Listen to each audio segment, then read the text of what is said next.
किंचित करें। धन्यवाद। आदरणीय प्रोफेसर एस नारायण राजू महोदय। सबको नमस्कार। ओम श्री वेंकटेशाय नमः। संजय जी, मेरी आवाज आ रही है?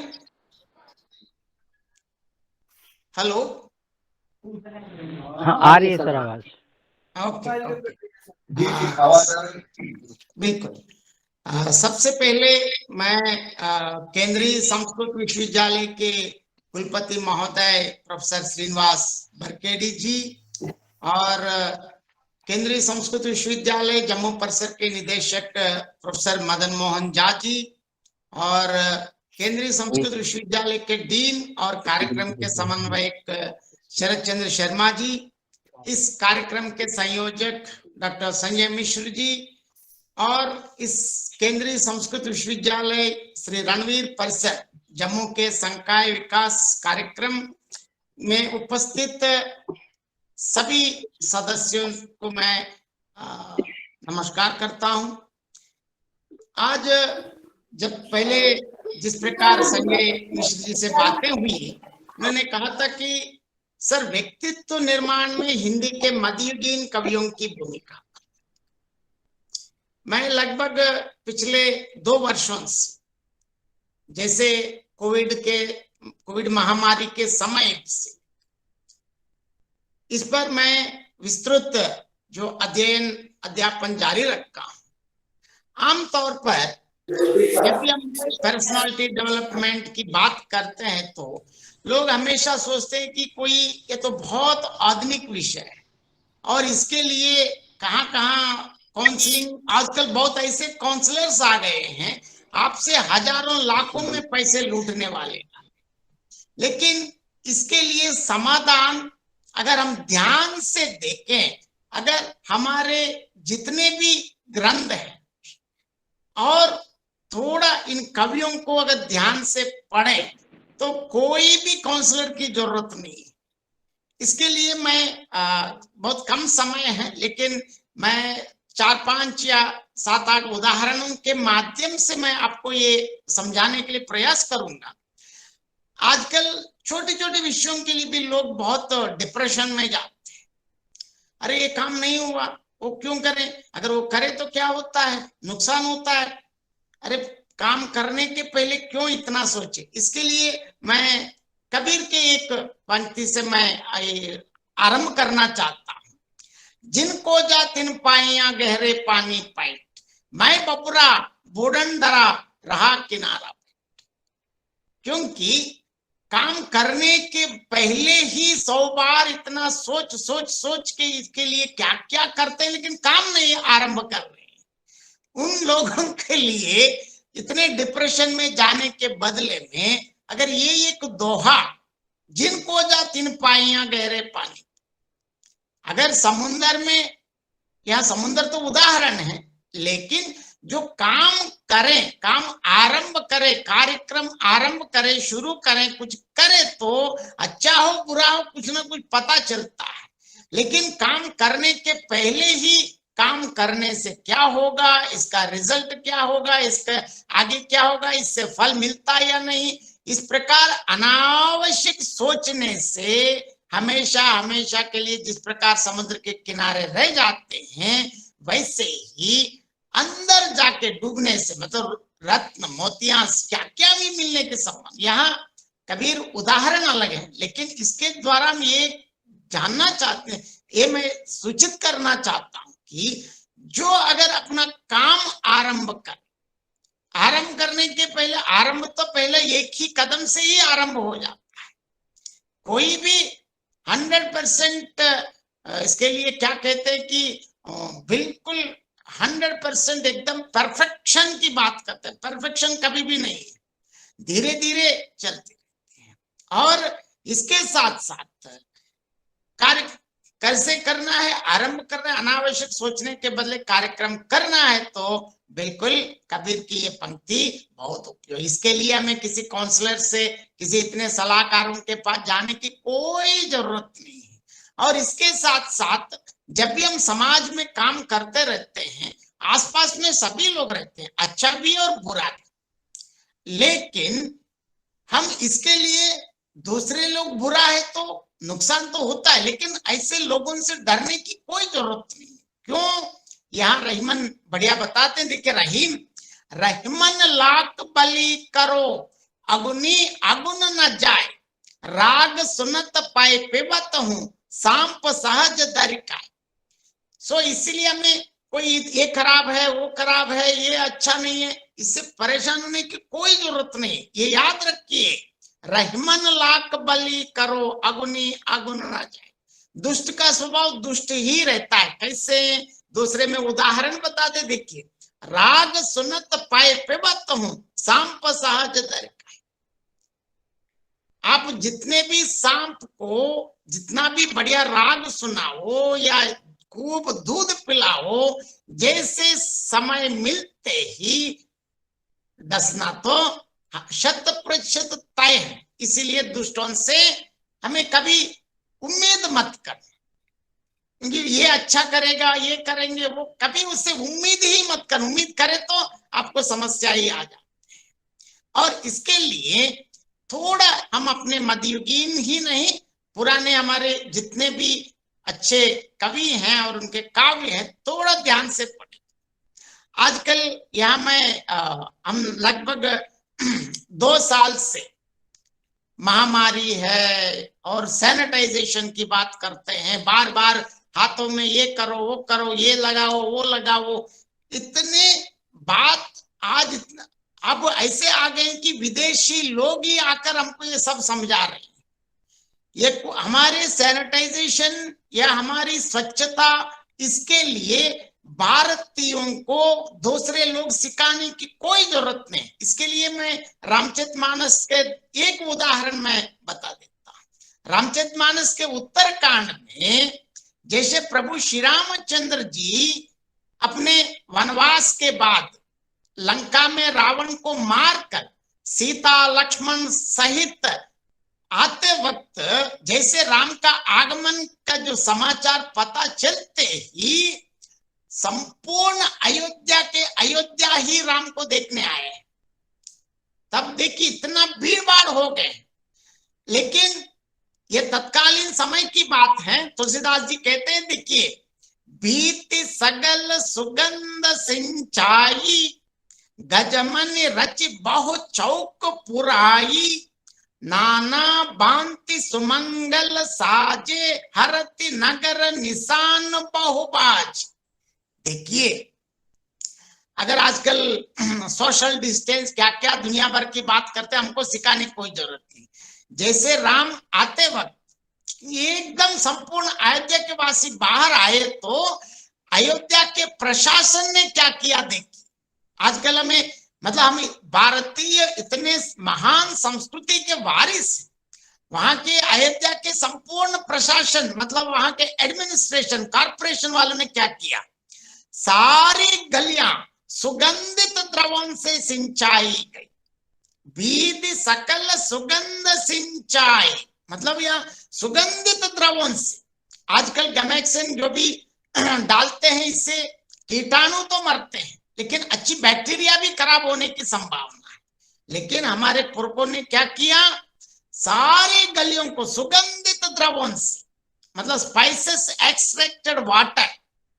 आजकल स्पाइसेस तो बहुत महंगा है, लेकिन उन दिनों में संपूर्ण अयोध्या को सुगंधित द्रवों से सिंचित करके पूर्णतः सैनिटाइजेशन कर रखा है। इससे इतना महान भारत। अब हम इनको सोचकर हमें परेशान होने की जरूरत नहीं, हमारे पास हर चीज के लिए समाधान है। बस इतना हम भूल गए हैं, दोबारा पढ़ें।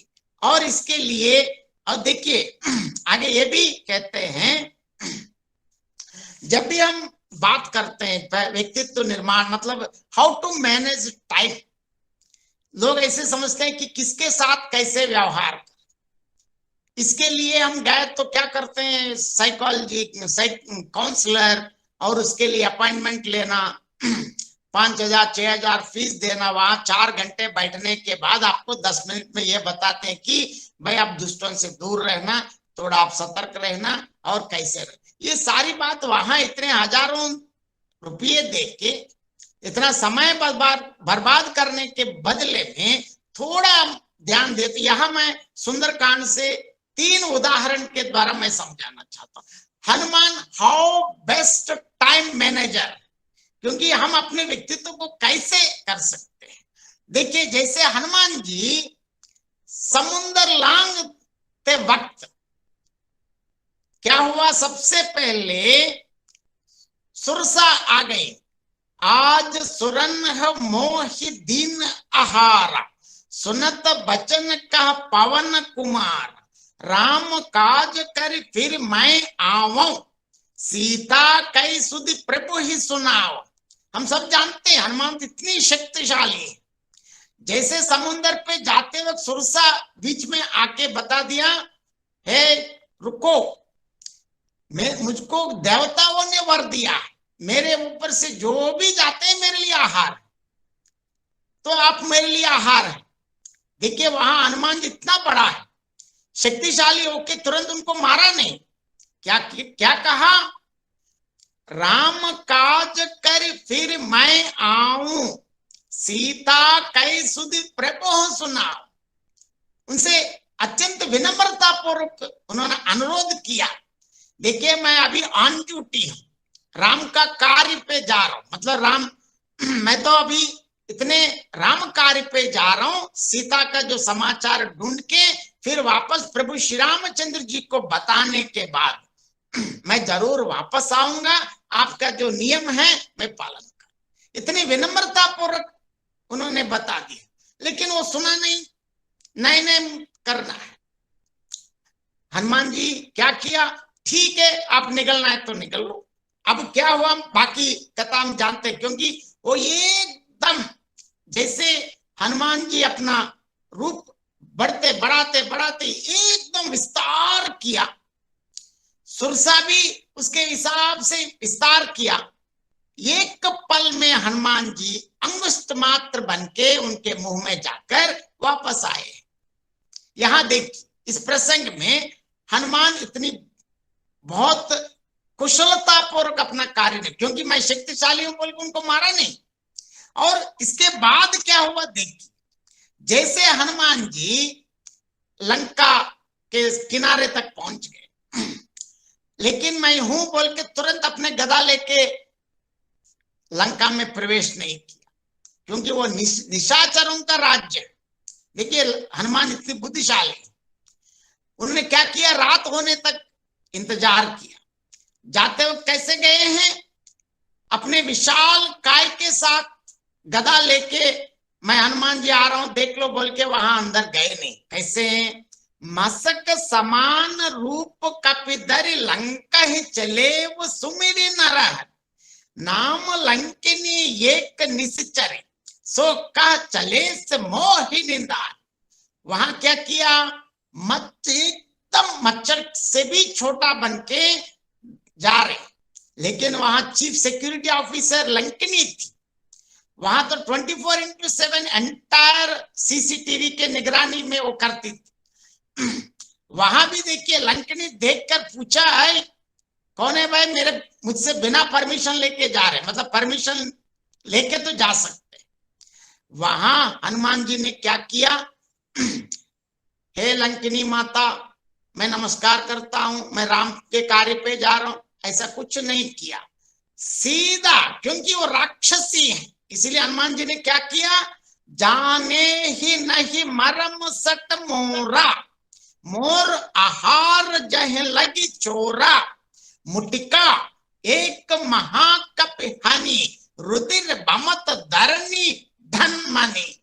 यहां देखिए, आओ बेटे तुम, हनुमान जी ने तुरंत उसे एक पल भी व्यर्थ नहीं किया, एक ऐसे घूसा मारा जिससे वो खून की उल्टी करती हुई पृथ्वी पर लुढ़क गई।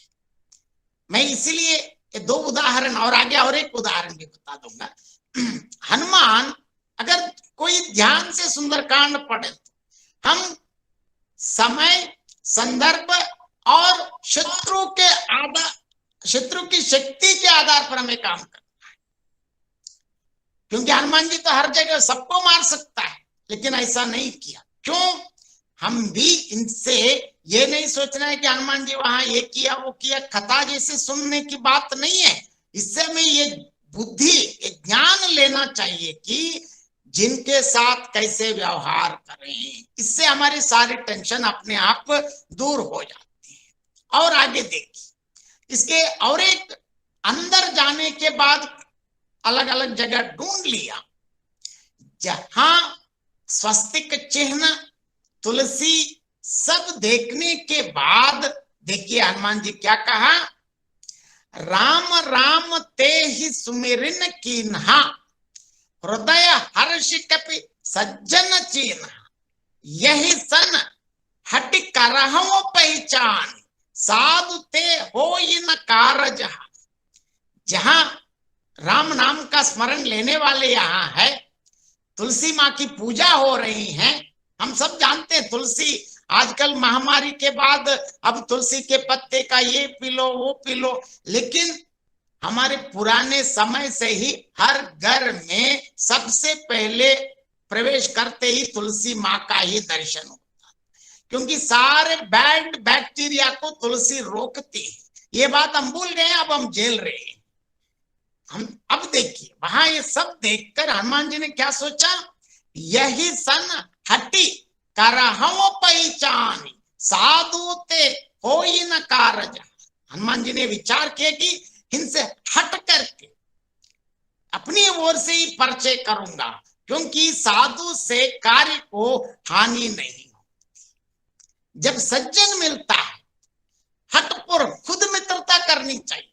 पहले तो दुष्ट मित्रता के बारे में बता दिया अभी रहीम के उदाहरण से, क्योंकि जो दुष्ट तो दुष्ट ही रहता है तो उससे हमें दूर रहना ही चाहिए। लेकिन जो अच्छे व्यक्ति हैं इससे मित्रता खुद जाके मित्रता करनी चाहिए।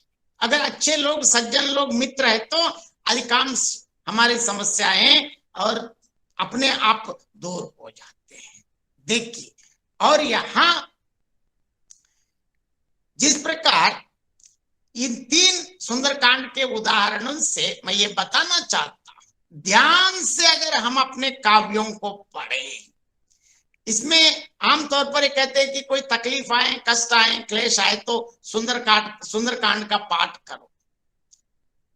लेकिन वो आध्यात्मिक चीज अलग बात, आध्यात्मिक मानते तो व्यक्तिगत चीज है, लेकिन सुंदरकांड को ध्यान से पढ़ने से इसलिए कष्ट दूर हो जाते हैं कि आपको इतनी बुद्धि मिलती है कि हम किस समय पर किस प्रकार किसके साथ कैसे व्यवहार करना, अपने कार्य को कैसे निकालना है। आगे हम सब जानते हैं, जब उनको पकड़कर उनकी पूंछ पर एकदम सारे वस्त्र तो क्या क्या लगा के जब तक तेल लगाने के बाद जब तक आग नहीं लगाते हैं तब तक हनुमान बिल्कुल चुप बैठते हैं। वहां का दृश्य तुलसीदास बढ़िया वर्णन करते हैं। वहां के छोटे मोटे सारे राक्षस हनुमान जी को ऐसे मारते रहते हैं, उनको ऐसे सोचते हैं कि हनुमान जी से वो खेलेंगे, लेकिन हनुमान जी कोई प्रतिक्रिया व्यक्त नहीं करते, एकदम क्यों बैठते।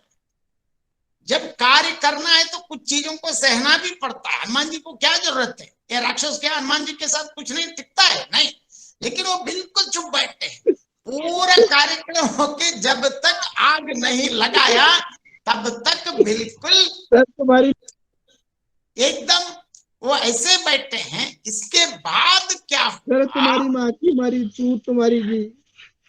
हाँ जी, देखिए अब हनुमान जी जिस प्रकार आग लगते ही अपना कार्य क्या है हम सब जानते हैं, क्षणों में पूरे लंका नगर को जला के आए। ये सारी बातें इससे पता चलता है। तो अपने आप अपने सारे कष्ट क्लेश अपने आप दूर हो जाएंगे। व्यक्तित्व निर्माण के लिए हमें अलग अलग जाने की जरूरत नहीं। और इसके साथ साथ भगवान राम का चरित्र ध्यान से पढ़े। क्यों, हम एक उदाहरण मैं अयोध्या कांड से एक उदाहरण में देना चाहता हूं। जैसे गुरु वशिष्ठ जी आकर बताते हैं कि हे प्रभु, मतलब वशिष्ठ जी आते हैं राम को राम से कहते हैं, हे श्री राम जी, कल सुबह आपका राज्य तिलक होने जा रहे, मतलब आप युवराज बनने जा रहे। तो तुरंत राम जी ने क्या किया, उनकी प्रतिक्रिया देखिए, याहू करके पूरा रात भर पार्टी नहीं किया। आजकल क्या करते हैं, कल कुछ बनने वाले तो आज ही रात से ही पूरी रात भर पार्टी करते हैं, अगले दिन कुछ हो जाए तो डिप्रेशन में जाके खुदकुशी भी करते हैं।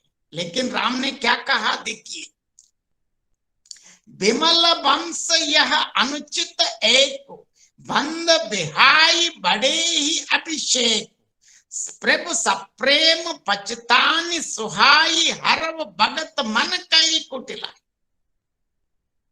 कहते हैं अरे यार, इतना अच्छे रघुकुल में ये नियम कैसे आ गए, क्योंकि हम चारों भाई हैं, हम एक साथ जन्म लिए, एक साथ खेले हैं, एक साथ कनन छेदन हुआ, एक साथ उपनयन हुआ, एक साथ विवाह हुआ, लेकिन बड़े को ही क्यों राज्य देना है। मतलब राम के मन में इतने राज्य के प्रति कोई ममत्व नहीं। जैसे अगले दिन बता दिया कि भाई आप अब राज्याभिषेक नहीं है, सीधा जंगल जाना है।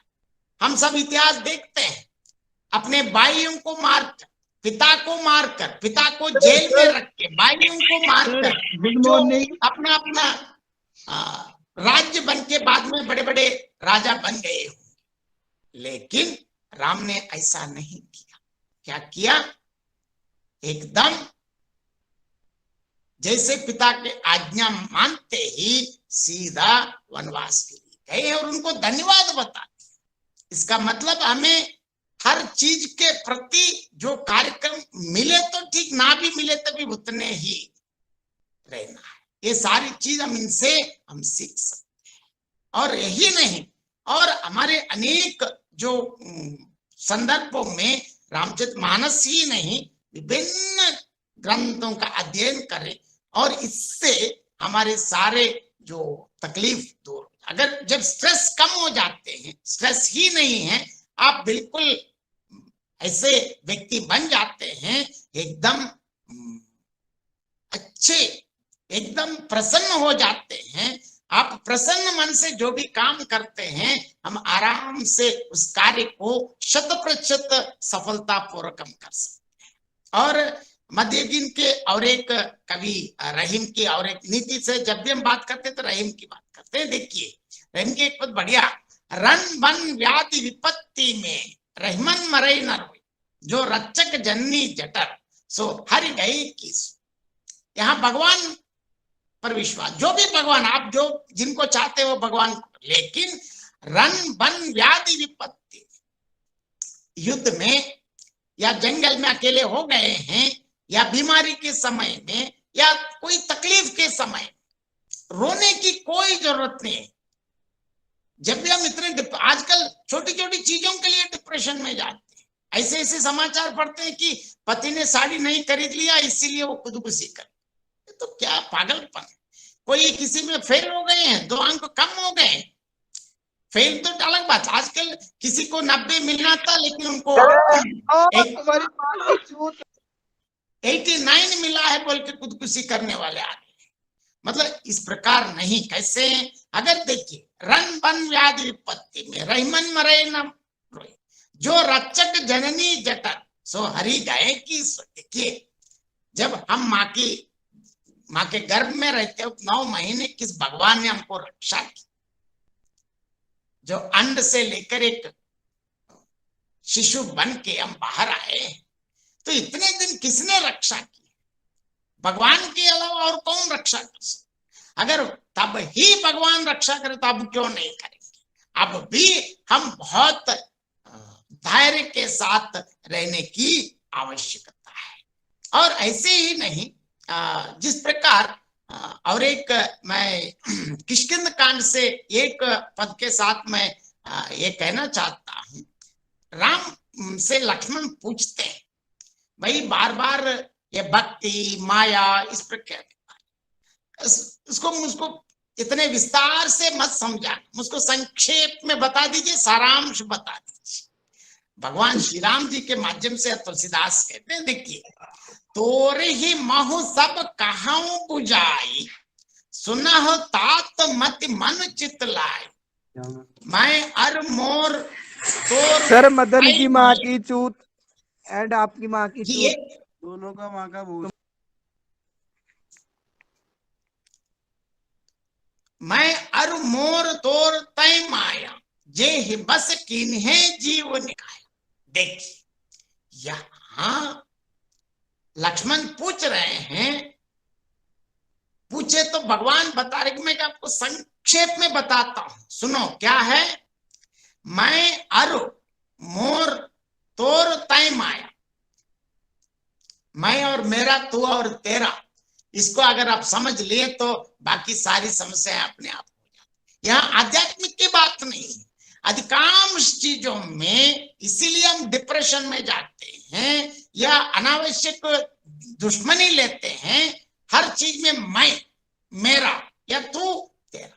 अगर इस चीज को, हर चीज में अगर भगवान को देख सकते हैं, हर व्यक्ति में, हर प्राणी में, जब इस संपूर्ण विश्व में जब हम भगवान को देखते हैं तो अधिकांश समस्याएं अपने आप समाप्त हो जाती हैं। इस प्रकार और विस्तार से मुझको तो समय इतना ही दिया, इस समय के हिसाब से मैं ध्यान में रखकर कभी जरूर समय मिले तो और भी तुलसीदास के और अनेक उदाहरणों के माध्यम से व्यक्तित्व विकास के बारे में हम जरूर चर्चा करेंगे। और भी आज देखना चाहे तो professor SVSS Narayan Raju YouTube channel है, यूट्यूब चैनल में आप ये सारी चीज आप कभी भी देख सकते हैं। और मैंने अभी तक कोशिश किया है कि व्यक्तित्व निर्माण में मध्ययुगीन कवियों की, मतलब चाहे रहीम हो, कबीर हो, तुलसी हो, सूरदास, मतलब अधिकांश संदर्भों में वो दिखते हैं आध्यात्मिक जैसे, लेकिन आध्यात्मिक मतलब अलग कुछ नहीं है, हमारे व्यक्तित्व निर्माण के लिए ही ये सब।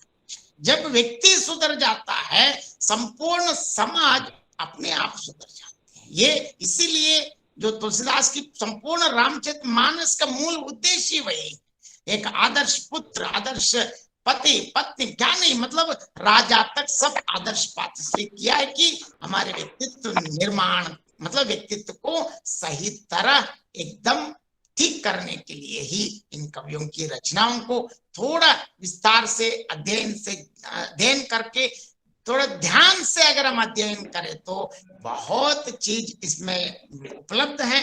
इन चीजों आगे और भी कभी समय मिले तो और विस्तार से जरूर चर्चा करूंगा।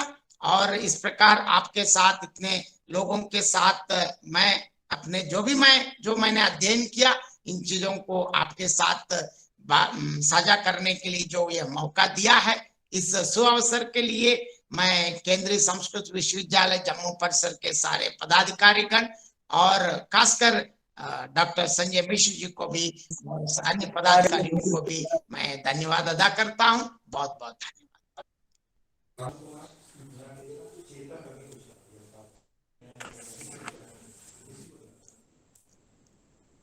बहुत बहुत आभार महोदय आपका।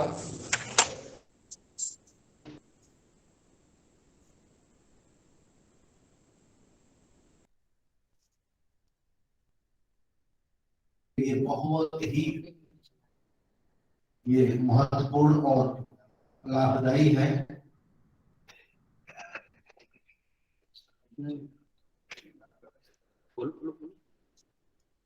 बोलिए सर, ठीक है, आवाज आ रही है। इतना अद्वितीय उद्बोधन आपका रहा। और अगर मैं एक